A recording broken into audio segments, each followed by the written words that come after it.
Homework Hotline, what is your emergency?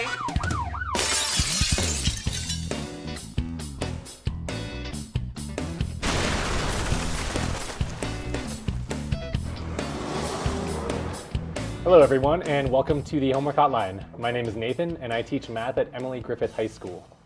I'm Becca. I also teach math at Emily Griffith High School. We're here to help you with your homework problems. And I teach science at the Contemporary Learning Academy. I'm Sam. And we are here every Tuesday from 4:30 to 5:30 p.m. Call us here at 720, it's up there, 720-424-1666. So when you call in, we can delve deeper into your homework problem. If we need clarification, we'll ask you to make sure we're giving you the best information for the question. And you can watch this show in several different ways. For live broadcast, you can watch us on Comcast Channel 22 or Prism TV Channel 8007. If television is too old school for you, catch us on the internet at livestream.com. Search for DPS TV 22. On Facebook, you can find us at EG Homework or YouTube at Denver DPS TV. So I currently have this weird apparatus stuck to my desk over here. No idea what that's about. It is a bit fishy. Sam, would you happen to know anything about it? Yeah, so that's part of our science demo today, guys. You'll have to watch it a little later in the show. Ooh. So though we prefer that you call us, we understand that you also like to use social media. We have Jordy monitoring our social media for your questions. Hi guys, my name's Jordy. I'm a student at MSU Denver, and I'm an intern here at DPS TV, and I've got a couple jobs here. So I'll take your questions from email, Twitter, and Facebook and relay them over to our professionals. And my other job is the trivia master. So I'll give you a trivia question at the top of the show, and you can call in at any time if you think you have an answer. And at the end of the show, we'll give the answer to that. So today's trivia question is, who were the first two people to climb Mount Everest? So if you think you have an answer to that, you can go ahead and call in. All right, so if you do think you have an answer, we are giving away prizes. We've got 2 symphony tickets to a symphony of your choice. So definitely give us a call by the end of the show so that you can get a chance to win those. But let's give you our other contact information as well, just in case you did want to send your questions into Jordy. So you could send those questions to us at Facebook or Twitter at EG Homework. You could text your questions to us at 970-680-3771, or you can email them to us, at homework@emilygriffith.edu. Some pretty exciting contact information I know, there. made me yawn. Riveting. All right, well, let's get to Jordy and get some of these questions answered. Awesome. So our first question is a math question. It's a factor tree. It's 68, and it looks like that. So I think it's just filling in the factor tree there. All right, I excitedly snatched the pen, so I guess I'll take this one. He did, he stole it. So, factor tree. I'm not going to draw all this out, but what we're doing is we're trying to create a factor tree for this number 68. So if you think about what we're doing when we try to create a factor tree, is we're trying to kind of break this down into all the prime factors. It's really not technically a factor tree. What would you say it is? Prime factorization. Oh, okay. And it's called a factor tree because you're factoring it down in a shape that looks like a tree. Yeah. Right? Yeah. And so, like Becca's saying, like this is really, it's called a factor tree because of the method that we use to organize all of our factors. And you'll kind of see the challenge if you don't organize it this way with these factor trees is that it's hard to keep track of everything that you're doing. Yeah. So, like Becca said, this is also called prime, I'll write this down, prime factorization. And it's called that because we are looking for all the prime factors in here. So what we're looking for is basically, if you think about a prime factor is a number like 5. Because 5 can, the only factors are itself and 1. So another example of that would be like 2 is a prime factor. Because there are no other factors of 2 except for itself and 1.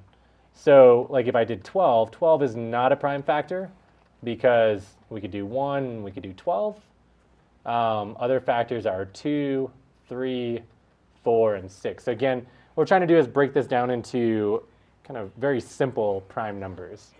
So here's the way I like to do this. I like to, and it's kind of set up with like I think, giving you hints as to how many factors you should have. What I do, especially when I'm doing prime factors or prime factorization, I do this a little bit differently when I'm simplifying radicals because it's a longer process if you do prime factorization. But what I like to do is think about like what is, first of all, the smallest factor that I can think of, the smallest prime factor. And in this case, like if I have this number 68, well, I look at it and I say, what are some factors that I easily know? Well, it's an even number, so we know all even numbers are factorable by 2. So I just start with 2, right? And we know that that's going to be one of the prime factors. Can I throw something in Sure. there too? So right you ahead. were talking about how you are trying to find the smallest number that would go into it. Uh-huh. If you maybe use the divisibility rules, and I'll looking for. Are you talking about like for like 3 and things like that? Yeah, Okay. exactly. You could, and this is just maybe a tip to our watchers, our viewers, to use divisibility rules. If you, well, hang on, don't go to my screen yet. I thought I had a good one. I'm sorry, I didn't mean to interrupt without actually finding that. So while you're looking, maybe we can say like 2. Would you just say for divisibility rule, any even number? Yes. Or any number that ends in an even number. So like 712, 2 would be a factor. Exactly. And I there are know. divisibility rules for all, for a lot of other numbers as well. Like 3, if you add all the digits, and I'll give you an example of this, and their sum is divisible by 3, then it's also, so like an example of this would be 12. If I add 1 and 2, that's 3. That's divisible by 3. Yes. You can do And this with actually, really. I found them too. Oh, did you? Can Yeah, you I pop over did. to Becca's If you screen? go to and we my can look at them? screen, you can see.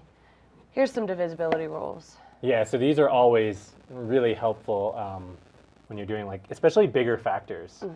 Like we're talking about really quickly that 3 is the sum of the digits. If that's divisible by 3, then that number is divisible by 3. And this works for any number. I always show my students, I make up some weird, like really big number like 1, 2, 5, 8, 7, 3, 8, 16, 23. If this number would be divisible by 3. Right. And it looks complicated, but we say 1 plus 2 plus, so that's 3, 8. Let me just do this so you can see it. 1 plus 2 is 3, plus 5 is 8, plus 8 is 16, plus 7 is 23, 24. So if I added all these up, I would get 24.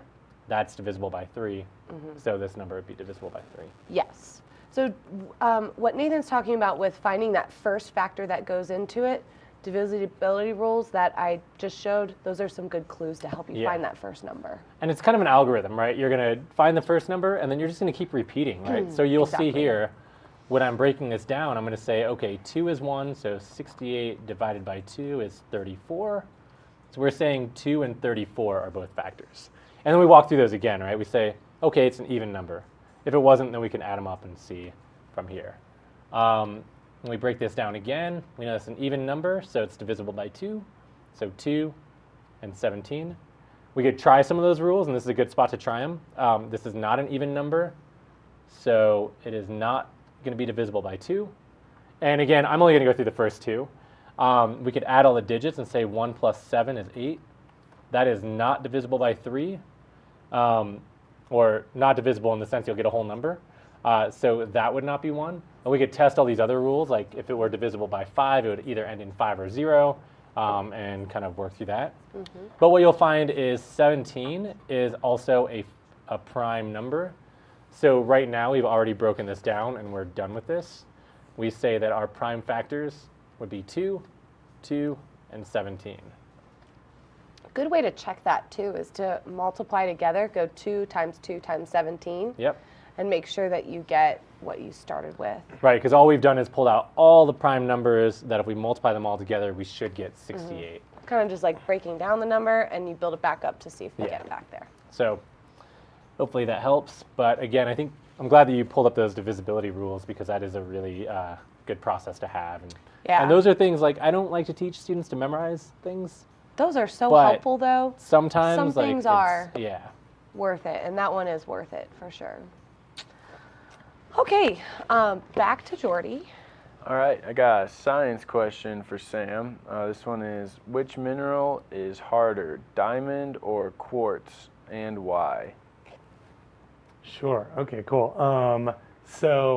Mineral hardness is something that's talked about usually in like a physical science class or geology. And hardness is, we generally think of hardness, we talk about it either related to crystal structure and how the crystal structure is set up to take impact in some kind of a way. But a lot of times when we're talking about hardness, we're just talking about how one thing might scratch another or whether one substance is capable of scratching another. In the physical sciences, in geology, there's a scale called the Mohs hardness scale. If we could jump to my screen really quick. Here's just a sort of simple breakdown of the Mohs hardness scale, and it shows hardness going from 1 to 10 here. Minerals talc to diamond in terms of hardness. So talc being the least hard mineral, and diamond on the other end being the hardest. So just to think about the answer to that question fairly quickly here, here's quartz at a hardness of 7, and here's diamond at a hardness of 10. So diamond is indeed much stronger than quartz. And you can see here the scratch test concept is the idea that every mineral in the hardness that is a hardness level above the one below should be able to scratch it. So gypsum can scratch talc, calcite can scratch gypsum, fluorite can scratch calcite, and so on up the scale. So quartz and diamond, though, you can also sort of think about them. Here's some pictures of quartz in both sort of natural and less natural states. But quartz has this nice shape here compared to diamond. This is a natural diamond, which has sort of a 4-sided shape. And if you look at their crystal structures, 4 sides compared to 6 sides, that has something to do, that natural crystal structure and cleavage has something to do with why the diamond is able to take more force upon it as opposed to the quartz. But also then the interlocking molecular structure, diamond being composed purely of carbon and quartz being composed of silicon and oxygen. So again, going back to the scale though, diamond is harder than quartz. Interesting. All right, back to Jordy. All right, so this is going to be multiplying fractions. It's 4 over 12 times 5 over 6. 4 over 12. Hello. Hang on. 4 over 12 times 5 over 6? Yep. Okay. I'm going to show you a couple tricks here. So the algorithm to multiplying fractions, and when I say that word algorithm, I actually had that question the other day, is what does that mean? It just means the like the mathematical procedure to how we would always do it. So the algorithm to multiplying fractions is always going to be to multiply across. Multiplying numerator times numerator and denominator times denominator. Now I'm going to show you something here, and then usually we simplify. I'm going to show you something that might make things a little bit easier. Oops. So if we just did the multiplying across, we would do the 4 times 5, we would get 20. And then we would do the 12 times 6, we get 72. And then we would have to simplify this, so find out what both of these divide by. So we would think of something that goes into both of these. So I'd take, I'm thinking of my divisibility rules. We'll go with, how about, does the number 4 go into 72? No. Yeah. Yes, No. it does. It does. It should go into it. Yeah? Yes, it 18, does. yeah. So I was thinking about the divisibility rule. So 4 does go into 72, and it also goes into 20. And so if we find the greatest number that goes into both our numerator and denominator, we're going to divide it by that, and then that's going to give us our answer. So 5/18. Now, this step right here at the end, I don't love this step. Because a lot of times you're working with larger numbers, and you're trying to find a greatest common factor, which can take a while, and it's hard to know if you found the right one. So one of the things, or one of the strategies that I use to multiply fractions is that I actually simplify my fractions when I'm multiplying them before I multiply. That way I don't have to deal with the big numbers and then have to do division. I just do it before. So to do that, what I do is I factor, so meaning like what Nathan did, I do the factor tree for each of my numbers. So for example, for the numerator there, if I did a factor tree and found the prime factorization of that, it would be 2 times 2. So I'd say 2 times 2. And then the 12, I'm going to do that over here on the side here. We could say 2 times 6, and then 6 can be factored down to 3 times 2. So I'd say 2 times 3 times 2. And then I'm going to do times, and then 5 is already prime, so can't break that down. And then 6, as we said, we could factor that down to 2 times 3. Now, if I were to multiply across, so on the top, 2 times 2 times 5. So 2 times 2 times 5. That's going to be my numerator. I'm going to get rid of this over here. Yep. And then my denominator, I've got 2 times 3 times 2 times 2 times 3. So I'm just multiplying everything. 2 times, oops, hang on, that's a 3. 2 times 3 times 2 times 2 times 3. Now, this is going to equal the same thing. If you really multiplied this out, it would be 20 and 72 on the top and on the bottom. But what you can think of is that anything over itself, so 2 over 2, for example, anything over itself just equals 1. And anytime you multiply 1 times anything, so let's say I was doing 1 times 3, I still get 3. So multiplying by 1 doesn't really change anything. So what we can do is eliminate 1s. Eliminate any time I'm multiplying by 1. So 2 over 2, that's like multiplying by 1. So I can eliminate that. I can get rid of it. Same here. I see another 2 over 2. That's just another 1 that I'm multiplying. I can eliminate that. Then what I would do is I would actually, and then I would actually multiply everything together. So if you look at my numerator, now all that I have on there is a 5. And my denominator, I have, and I'll highlight these so you can see them. Oops. I have 3 and 2 and 3. So 3 times 2 is 6, and then times 3 again is 18. So here, by doing it with this method, what I did is I simplified before multiplying things together so that I didn't have to do that division at the end and come up with this idea that 4 is the greatest common factor, because sometimes that's really difficult for people. The other thing that I want to point out is that I don't even have to take it as far as this step that I'm circling. I could already, and you can kind of see that these 2's on the top, the 2, and the 5, they all end up in the same spot. So I could even, if I wanted to, go ahead and cross out this 2 and then the 2 on this denominator already, if I wanted to. And that's because we know they're going to end up on the same fraction, top and bottom.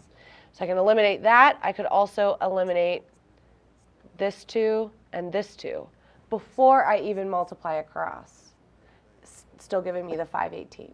So maybe some shortcuts, I guess, to multiplying fractions. You can do it the traditional way. There's nothing wrong with that. But the way that I did it also ends up helping you for algebra a little bit later on. So yeah. Yeah, I like that. The second method, I think that's something that is really important when you get into algebra and you're starting to do this with quadratics or even bigger cubic functions and you're trying to simplify things. Like, it's really important to see that you can cancel out to understand that anything divided by itself. Like so, elephant divided by elephant is 1. Right, exactly. Like, heart divided by heart, 1. Yep. Concepts that carry over to higher level math that makes it a little bit elephant easier. Divided by heart, that's complex math. Yeah, no, that's difficult. Yeah. That's hard. All right. Let's go back to Jordy. All right, so I have another science question for Sam. This one says, why do oil and water always separate? Yeah, this is a great question. So oil and water always separate because they're different kinds of molecules. Water molecules are polar, meaning they have one side which is positive, and one end, which is negative. And then oil molecules are nonpolar, meaning they don't have a magnetic end. And what that essentially does is it encourages water molecules to stick together and oil molecules to stick together when we try to mix them. So if we could jump to my screen, I'll just show a couple images to try to illustrate this. So first I just have an image, maybe, possibly, or not. Maybe we can't jump to my screen right now. I'm unsure. Oh, there it is, indeed. Cool. So as you can see from my diagram here, water has a polar end, the side with the hydrogen, and a negative end, the side where the oxygen sticks out. Ethane, our example of an oil molecule, is nonpolar, but all oils are nonpolar. So one other sort of important point is that between water molecules bond together in sort of a light way with something called a hydrogen bond. So the negative end of a water molecule will attach to the positive end of a water molecule. And this is a bond that is very breakable. We break it all the time when we splash water around or when we boil water. You can see in the diagram here, the hydrogen bond is indicated by a dotted line, showing kind of the weakness of the bond, the transitory nature of it. The covalent bond here that connects the oxygen to the hydrogen is much more stable. That's something that we're not able to break apart easily. But these hydrogen bonds are what allow water to sort of have special properties. So I pulled up this image of a little water glider insect. This water insect is able to stand on top of the water thanks to water tension. And water tension exists thanks to that polar aspect of water, the fact that water essentially holds itself together magnetically. So then I found this image of oil and water here, again, sort of reminding us that oil is nonpolar and water is polar. And you can see when they mix, we can force oil and water to mix together. We can do that by shaking oil and water together. And you tend to get these little globules of oil.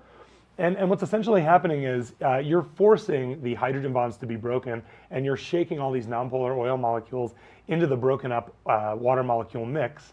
But then as soon as you give this stuff time to sit around, it's going to start putting itself back together. The water molecules are going to start magneting back onto other water molecules, and over time, the water and the oil will separate. And typically, if you leave, or all the time, if you leave a jar like this to sit out, you'll end up with the oil sitting on top because the oils that we eat are less dense than water, and the water will be below there. And then I just thought I'd throw in that vinegar is mostly oil, and so people sometimes experience this phenomenon when they go out to eat at like an Italian restaurant and get to eat with bread and dip the bread in oil and vinegar, and that the vinegar stays in little pockets inside the oil because the vinegar is mostly water and has that polar aspect, whereas the oil is nonpolar around it. So just thought I'd throw that in there since I'm hungry. Now I can explain that every time I have Italian food. There you go. It'll be great. Yeah. Conversation Good topic for the Yeah.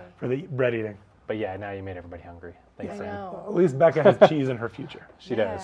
And is that why you shouldn't throw water on an oil fire? Yeah, it's Spread a it. major reason, right? So because of that polar nonpolar aspect, oil and water really like to get away from each other, and very hot oil or very hot water tend to do that really fast. Really want to get away from each other. Yeah, to an explosive level. Awesome. All right, I well, think we have time for another question. Yeah, I got a volume of a sphere question for you. How do you find the volume of a sphere with a radius of 5 centimeters? Well, this should be a quick one. I don't think we would have time. Can I get that pen from you? Nope. All right, I'm just going to do it. Explain it, and then everybody will understand. Excellent. All right. So we don't really have time in this class to get into how this formula is derived. In this class. So, In this class, yes. In this TV show class. it's just reverting to teacher mode. Gosh. Exactly. I don't really know how to draw a sphere. That's Draw a pretty little, good. draw a little like, like a circumference little- around it. Yeah, Yeah, there you Kind go. of that. Perfect. Yeah. Should I go the other way too? Yeah. Like kind of, is that a sphere? Yeah, look at that. That's a Sure. That's I mean, a that nice sort of little- looks Pretty like, good. Yeah, it looks like cross section into the earth, maybe. Yeah. All right. So have a sphere with a radius of 5. Well, you know if you have a circle, you just do, you have a radius of like whatever it is. It's just area equals pi r squared. Yeah, we don't really have time on this show to talk about how the volume of a sphere is derived. But really, this is just like kind of you should know, you got to know these formulas. And you got to know the relationship that relates the volume to the radius. So the volume of a sphere is 4/3 pi r cubed. And what you notice is a little bit more complex than the area of a circle. It still includes pi because it's a circular shape, but now it's radius cubed, and you had to add this 4/3. And if you get to a higher level math class, I'm assuming you're in like high school geometry or maybe middle school geometry. Do they do this in middle school geometry? Do you know? Seems like advanced middle school geometry. Yeah. Yeah.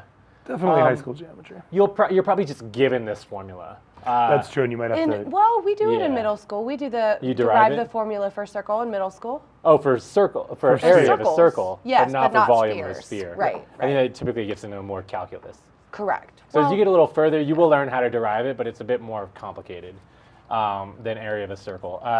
So really this comes down to, and I like to think of these formulas as, this is a way that you're relating the volume of a sphere to the radius. And so really all you're doing is saying that the volume equals 4/3 pi, and then the radius is 5, and cubing it. And can I get that calculator? No, All right, thank you. Just so sharing today. I don't want to share. So I would plug this in my calculator.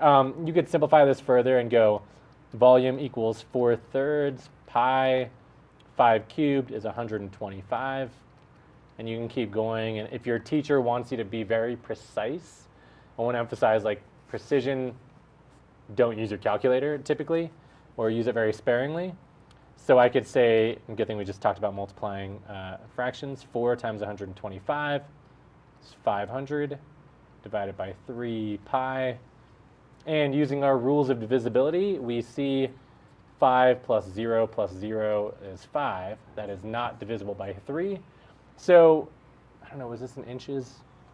We could say that this is, we'll just call this inches cubed. That would be the most precise answer you could come up with. But again, what we like to talk about here is really think about, like, does your teacher want you to give a very precise answer? Or is this like an application problem where, again, if you said the volume of a sphere is 500 over 3 pi inches cubed, people are like, okay, so what is the volume of a sphere? Yeah. Like, they still have that question, We right? still need to put stuff in the sphere. Yeah. How much stuff do we need to put in? Yeah, exactly. So realistically, you'd probably, in real life, you would simplify this by rounding. You would get volume equals 523. 23 point, and depending on what you want to round to, we'll say 523.6 inches cubed. So this would be the volume, and again, like these relationships, you hear in calculus, you always hear related rates, but these formulas, think of them as a relationship that whatever the radius is, we can relate that to the volume, and vice versa. If I knew the volume, was something and I wanted to find the radius, I could just plug in the volume and solve for the radius using some algebra skills. But I think really at this point you're probably learning this and you haven't derived the formula. So that's something that you'll do at kind of a higher level. I think you probably need a little bit higher algebra skills to be able to get to that point. All right, I think it's time. Oh, it's time for the science experiment. So we're going to take a little break, and when we get back, we'll see you in our little science room. We're gonna call it a science lab room this time, because we're gonna spread out today. room. Okay, we'll be back soon. The Hyatt downtown has an employee. My name is April Miller. Good morning. I'm the Human Resource Coordinator. She doesn't sit down as much as you'd think. So this is the back of the house. That's my personality.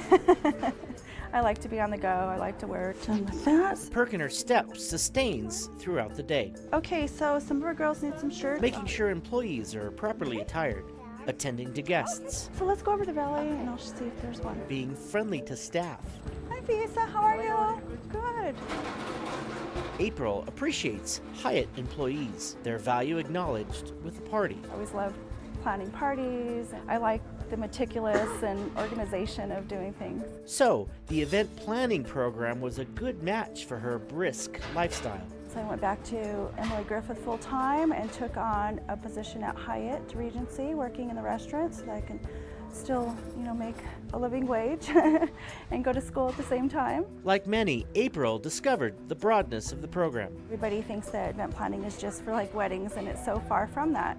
In the course of completing the program, she found a career path. I enjoy more of the corporate side aspect of it rather than the large scale events. This position at Hyatt complemented her acquired skills as well as her personality. The human resource aspect was kind of up my alley because I like working with people, being more in-house, getting to know a more personal aspect of the company and doing things internally. It's important to understand the social skills Good morning. required to reach your potential. You can't be afraid to speak to people. Hi, Scott. You have to be able to interact. Is this yours? You also have to prepare yourself that everything's not going to go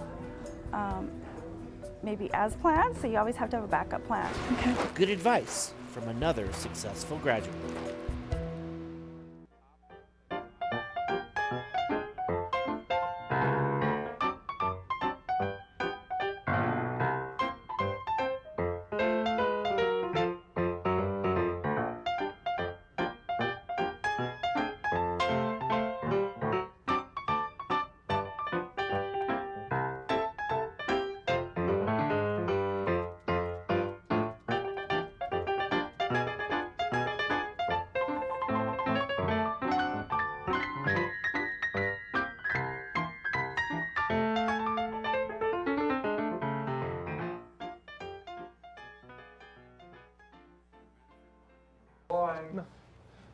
Okay, so welcome to the Different Science Lab. We are sort of shifted over so that we can take advantage of a little bit more space here, okay? Guys, I set up 2 of my chemistry stands here. Normally you'd hang like, beakers and flasks and such off this. But we're just gonna use it to put a little bit of gaff tape through. I'm hoping this is sticky enough to do what we need it to do. We shall see. So I'm just gonna run some gaff tape along to the end here. Jordy, think you can tear a section there and put it on? I can also come help you if you need.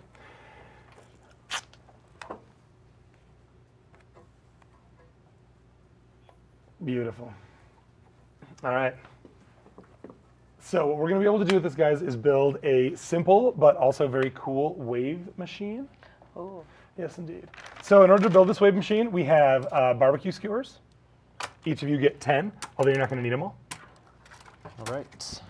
Oh yeah, this is gonna be okay. So, in addition to the barbecue skewers, we're also gonna use juju fish. Now, if you wanted to try to make a wave machine like we're gonna try to make at home, you can use any kind of squishy candy that'll go on the ends of barbecue skewers. You want ones that have a little bit of weight to them. Does it have to be shaped like a fish? Fish shape just makes them cooler. Okay. So, okay, I'm gonna pour them on to here. We may need to Allowed to open eat one? another package. That's what I was wondering. You can eat a couple. We have like a few extra, but there's a limit, okay? Okay, so what you're essentially gonna do is you're gonna make little skewers like this, and you'll put a fish on either end. Colors don't really matter too much. And then what we're gonna try to do is stick the, oh, and then one other thing is I have the skewers marked right at the center with a little red dot. Okay, it's kind of just, it's rough. And so you want to try to get that centered as much as possible. Okay? So I'm guessing it should be kind of symmetrical on both sides? It should be symmetrical on both sides. And the other small issue that we're going to have is we're using gaff tape because the duct tape that I had walked off, or I somehow didn't bring it. But duct tape has these really nice lines that you can use as a way to count over space. Gaff tape does not have that. So we're going to just try to space them out as best we can. What we want to aim for is 2 inches. I'm trying to think of a way that we can maybe do that. Maybe like, let's see. I would say, okay. So, and this may work even with us just kind of fudging it. But what we want to aim for is a gap maybe just a little bit shorter than that, right about like that. I want to try to center it. And we want to try to center the skewer along the thing. Okay. So should we just be throwing them on there? And you can just start throwing them on there. If It's about 2. Jordy and Becca would work from that side over, Nate and I will work from this side. So about 2 inches. No. about right there. Let's see. Is that about right, Sam? I just don't No, wanna... that looks great. It's like fantastic distance. Then I'm gonna push this one just a little bit. And then we push that one Yeah, just a little bit more this way. Maybe I about can't see here. it. Huh? There we go. That's good. Oh, a little bit. See, the gap has to be a little further. Oh, a You little can further. see. Okay. Yeah, sorry. I got you. Oh. Okay, guys, I think this is gonna work. This is a lot of fun. All right. So the way that I saw this, I'm using this in my class right now to teach about Oh. wavelength and amplitude reach it, huh? and some other things. We built one of these in class, and I'd seen it on a British show, and they used something called Jelly Babies. And I was unable to find Jelly Babies in the United States, which is kind of a bummer because they're like these big baby-shaped gummies. And they look really cool, but I think these fish are actually going to work really well also. So in an ideal situation, you could, if you wanted to make this really precise, you would measure the gap between each of the fish skewers as much as you could. We're doing a pretty good job given that we're just eyeballing it, I think. But also kind of shows how quickly you can set this up. If you were to take the time, it would probably only take you about 15 minutes to really do all of the in-depth measurements. Maybe we should have calculated how many of these we can fit on Uh-oh, here. if we had another fish, we would be... Oh, Take some more fish. It's because you ate 2 of them, yeah. or 1 of them. You would have. Okay, here, I'll just make you some All right. and pass them to you. Little assembly line. And as we get to the center, we just have to, there might be a little bit of a funky joining. Yeah, just so you know, it was just pointed out to me that you probably cannot, if you see any sticks that do not have fish on them, that's because they're green. Oh, green like- fish, can't see green fish. This one, for example, there is a fish there. Or is it, Oh, does it wow. look dark? It looks, It's, Yeah, it's Oh, getting they're keyed, black, so, actually. yeah. okay, But they're green. this is good, right? I'm this close enough? gonna remove those I fish. think that's great. Sure. What do we do here, Sam? So just put it in the middle? Let's do 2 actually. I'll eat Let's that do green it. Yeah, fish and if then- you yeah, don't want okay. it. Okay. You don't want it? Yeah, we'll You can take care have of it, these. Becca, for all your hard work. Okay. One more. So yeah, one more in there, Nate, and I'm gonna try to stick some non-green guys on here, and then we'll show you what this Green baby ones can taste do. good too. Okay. Uno más. Are they different flavors? Uno más. Lime, lemon, orange. Green Okay. flavor, orange flavor, Yeah. yellow Now- flavor. Now the other thing that we can sometimes run into is the issue that there can be a little bit of lopsidedness, although ours is actually not that lopsided. But if there are any that seem a little lopsided, like maybe here we're leaning a little bit to the right, you can push the fish further up the skewer to kind of even that out a little bit. Change the weight distribution a bit. Yeah, exactly.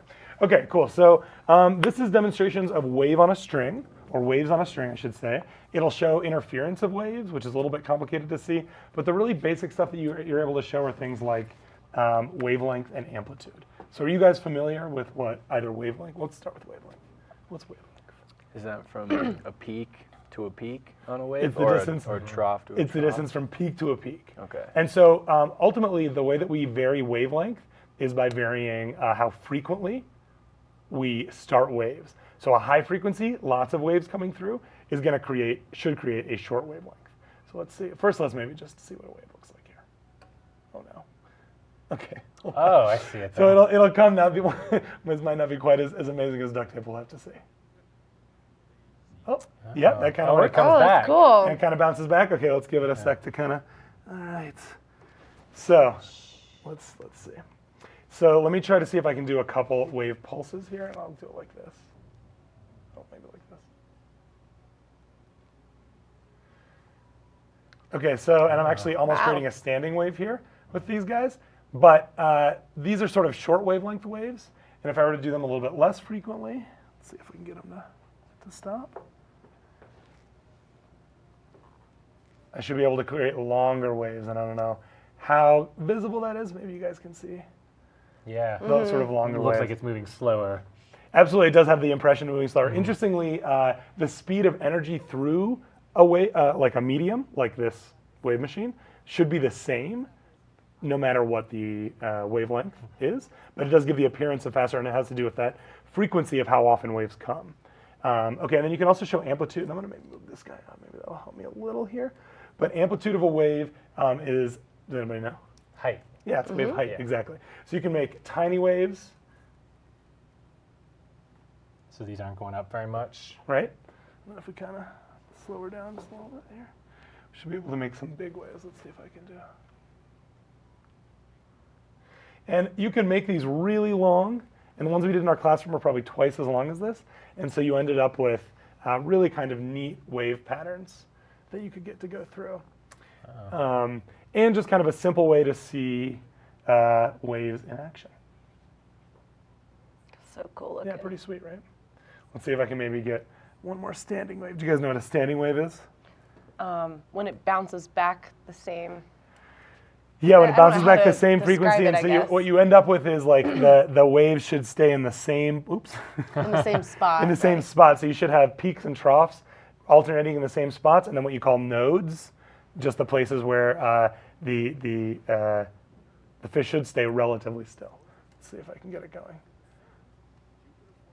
Yeah, it's like roughly like that. Yeah, there's a node. So yeah, you can see those nodes where the guys are standing. And then This and if I guy's don't do it node. correctly, the interference screws it up. But when I get it right, oh God, it's kind of hard to do. But yeah, it looks so silly.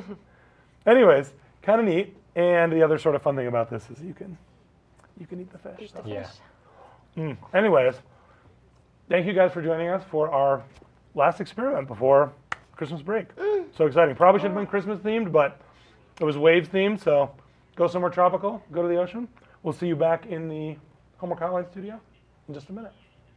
So this is where the throttle body would go. This is the intake. She was like, I "Are you actually standing on started your being apple box?" interested in cars when I was around 15. Ouch. Like, Typing it. Ariana Jordan, we just Gonzalez lift this. is working in a so-called man's You can world. unscrew thing from the A back. lot of the boys mentioned that I looked really scared even and catch that. intimidated like the first maybe 2 months. But she didn't let that stop her from going after her dream. My favorite part is actually taking apart the engine. That was my favorite class. Ariana is taking the automotive service program here at Emily Griffith Technical College. Besides being interested in cars, she had another motivation for going in this direction. To show other women that also it's not just a boys thing, that women are capable of doing whatever men can do. Here, there. Ariana did face some obstacles, like from home. No, my family wasn't all jumping for joy. They're all the Mexican traditional family. Women goes to do this. The men works in this. But still, they supported me through it. They didn't agree with it, but they supported me through it. But after her dad had a leak in his radiator, Oh, well, Dad, we had done this in class. Like, that was our first class that we took. And I was like, I can go ahead and take out the radiator. Dad was about to take it to a mechanic, but instead, So I did it myself, and I saved my parents money. Ariana even has a job at Shop Automotive, where as a woman she is already making a difference. Listen to what happened when a mother and daughter came in for a minor repair. Her little daughter in the back, not really screaming, but telling her mom, she's like, Mommy, you see, a girl's working on our car. And then her mom just comes over to me ecstatic, and she's like, oh, we're just teaching our daughter that whatever a man can do, girls can do. She's like, oh, you're a good example about that. Made me feel really proud. Thought you listened to it enough. So what does Ariana think about Emily Griffith? I think Emily Griffith is great. They gave me the opportunity to learn. They gave me a scholarship.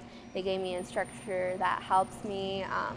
When I have any questions, he'll answer, or if that way I still don't understand, he'll go ahead and explain it. And then I also have peers that help me a lot, and they support me through what I do. Ariana is proof that the automotive garage can be a woman's world too.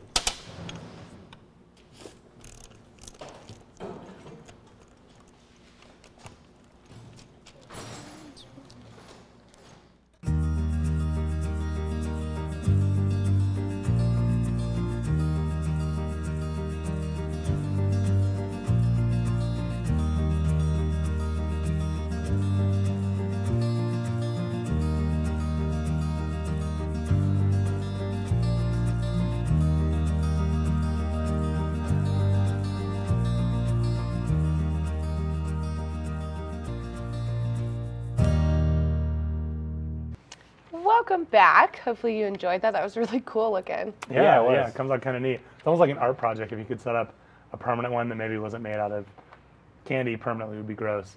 But you could set up a permanent one just for people to mess with. Yeah, just the whole way across your room or something like that. That was good timing too to stave off a little bit of the hunger. Yeah, there you go. Yeah, right? it did. Well It played. always And helps. enticed you with bread and oil and vinegar and Have some then fish. gave you candy fish. Candy fish. All right, well, let's go back. Let's get the trivia question because we're starting to run out of time and we want to make sure that you have a chance to win some symphony tickets. So, Jordy, what's our trivia question? All right, so today's trivia question, who were the first 2 people to summit Mount Everest? So if you have even a guess for that, you can call in and let us know. Let's also give you our contact information one more time, just how to get a hold of us and how to send in questions. The phone number's on the top of your screen, and that'll stay there pretty much the whole show. But you can also send in the questions or the trivia answer to Facebook or Twitter at EG Homework. You could text it to us at 970-680-3771 or email it at homework@emilygriffith.edu. So you do have about a little bit less than 10 minutes to get your answer in for that. While we're waiting, let's go back to Jordy and get more questions answered for you guys. So I have a science question for Sam. Mm-hmm. Why do airplanes and submarine cabins have to be pressurized? Yeah. Oh. Sorry.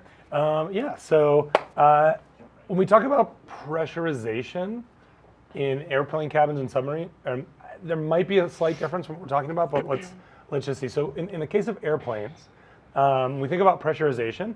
Airplanes, as we're surely all aware, travel way high up in the sky.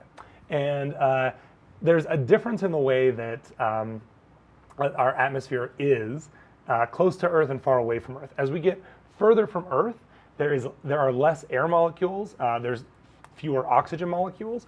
Let's take a look really quickly here. Hold on. Oh, God. Oh, yeah. If we could jump to my screen really fast.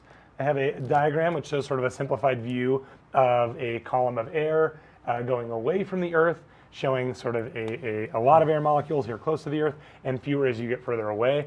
Indeed, air pressure is higher closer to the Earth and it gets lower as you go up in the atmosphere. It does get to a point where it could be dangerously low because that lack of air pressure is essentially something where it's not that the lack of pressure would really hurt us, so much as the fact that the lack of pressure means there's not going to be a lot of oxygen molecules per cubic foot of air around you, and so breathing is going to get really tough. Airplanes travel at like 30,000 feet-ish, which is taller than Mount Everest.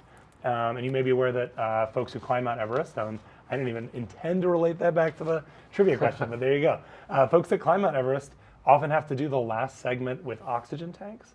I don't think the answer to our trivia question did, since he would have done it at a time before oxygen tanks were readily available, I would think. Maybe I'm incorrect about that. I believe he actually had oxygen. Oh, did he have oxygen tanks? Yeah. Well, that would make sense given that there is so little air up there. There are people that do summit without oxygen.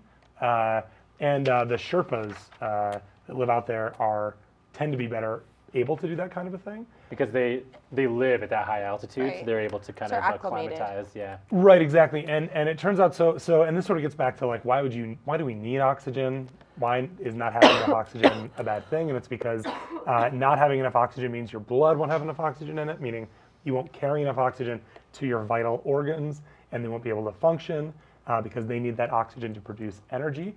And it just so happens that there are people with blood mutations that allow them to carry more oxygen per blood cell, which means that they're able to exist and even thrive at higher elevations.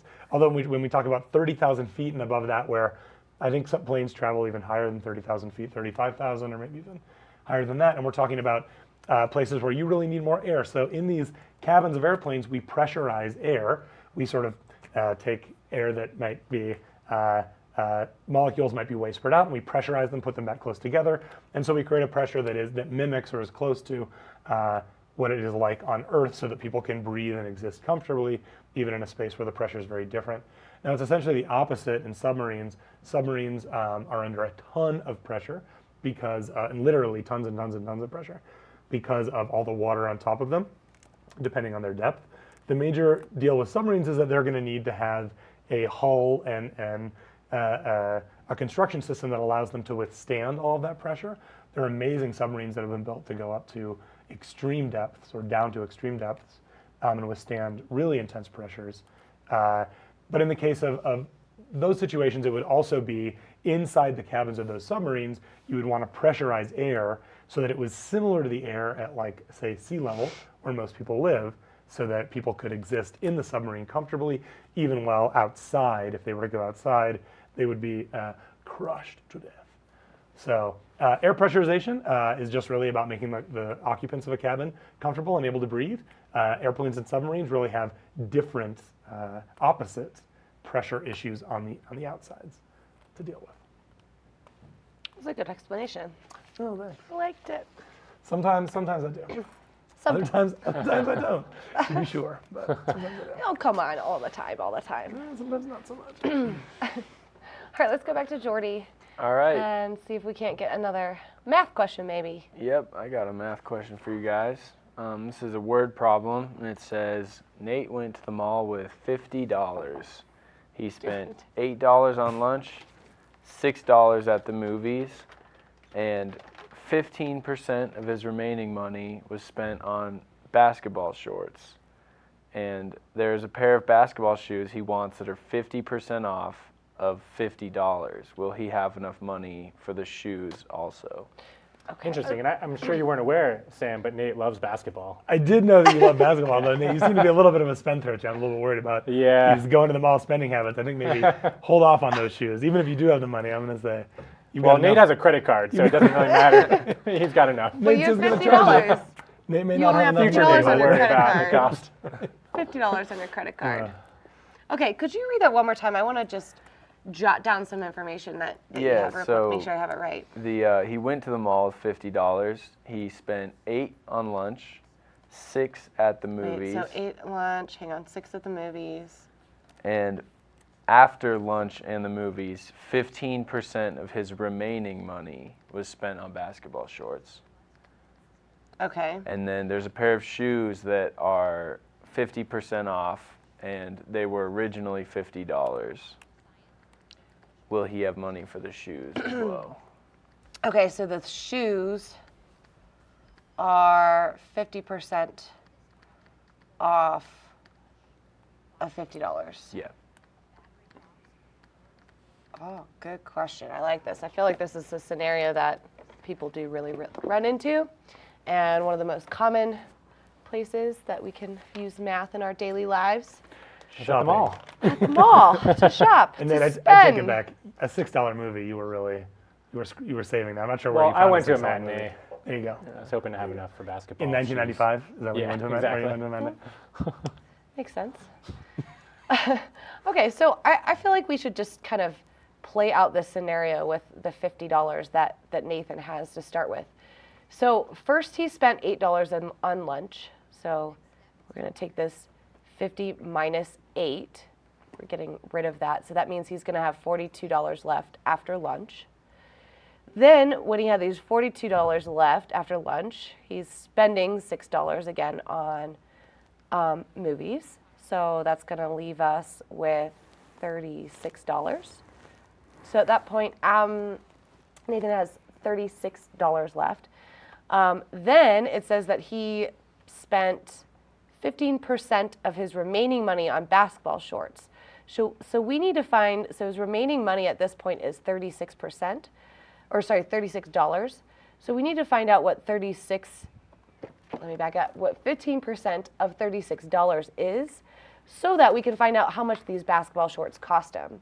So when we're doing a percent of something, when we're multiplying, of means multiply, and we'll take that percent and we'll turn it into a decimal. So 15% is the same as 0.15 times 36. So here's how we'd find that out. And I'm going to use a calculator for this one. And so it looks like 15% of $36 is going to be $5.40. Those are some cheap basketball shorts. That's right. Man. I'm trying to make sure I don't spend too much because I want some shoes. That was cheaper than your movie. Yeah, really. So- You're finding all the deals here. That's right. It's Black Friday. by the way. All right, all right. Yeah. Also, $25 for a pair of shoes is not. Yeah, that's true. Yeah, that's still really pretty cheap. To be honest, textbooks have a tendency to be a little antiquated with their word problems. So maybe this is like in 1970. Right. The people that write them are not actually going out shopping Right. for Right. basketball shorts and shoes, you You mean? get all that textbook money. Goodness. That's a shock. Well, so this $5.40 is for the basketball shorts. So we need to take that away from the $36 he has left at that point. So we're going to do $36 minus this $5.40, and we're going to get $30.60. Check my math. Am I good? Looks good to me. Okay. Sometimes my mental math when I'm put on the spot is, Yeah. All right. So at this point, after he bought all these things, he's got $30.60 left. This is what he has in his wallet. Now back to these shoes. It says that the shoes are 50% off of $50. Now 50% off, I could show you how to calculate. I could talk about this for a while, but 50% off just means half off, right? So half of 50 is 25. That means we're going to take 25 off of 50, meaning the shoes are going to cost him $25. So Nate has $30.60. Shoes are going to cost him $25. It looks like Nate has enough money to buy these shoes. Yeah, you might go see another movie. Doesn't have quite He enough, could do that. Well, he could buy another pair of basketball shorts. That's true. Yeah. That's incredible. Back to the store. All right. Well, let's go back to Jordy. I think we're going to find out the answer to that trivia question now. All right, so once more, the question was, who were the first two people to climb Mount Everest? And the answer to that is going to be Sir Edmund Hillary and his Sherpa guide, Tenzing Norgay, who carried extra oxygen. They were the first to summit the 29,029-foot peak on May 29th, 1953 at 11:30 a.m. Hillary discovered his love of snow and climbing at age 16 during a school trip to Mount Ruapehu in Tongariro National Park. Hillary's first major climb at age 20 was Mount Oliver, also in New Zealand's Southern Alps. Yeah, interesting. All right, well, I got a little more here. I guess I'll just continue the story. So Edmund Hillary studied math and science at the University of Auckland, but he also joined outdoor clubs, which fostered his interest in climbing and holistic health, which is awesome. Like their father before them, Hillary and his brother Rex became beekeepers, which allowed them to pursue the sport in winter. He scaled New Zealand's highest peak during the warm season in January. Wait, I missed the beekeeper part. Somehow didn't make sense to me. Yeah, Oh, I think they were just saying that they were beekeepers like their father. Wait, what were you saying? Nothing. Okay. How that allowed They them were to pursue the beekeepers. sport. They had a lot of I'm sorry. time because they didn't have to like monitor all the bees. Maybe they just had. That's them. my fault. Yeah, They just they're kept them. beekeeping in the summer Yeah. and they're climbing in the winter. Sure. Yeah. Which sounds like the life. Climbing honestly. Everest. So really quick, you can't just join an expedition. You typically can't just go to Mount Everest. It's very, very expensive, especially back then.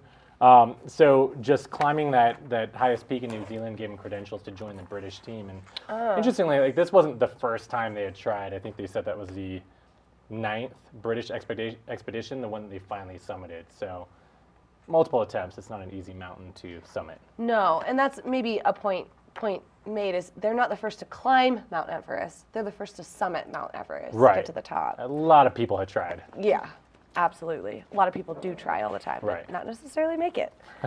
Yeah, I think, let's see. So,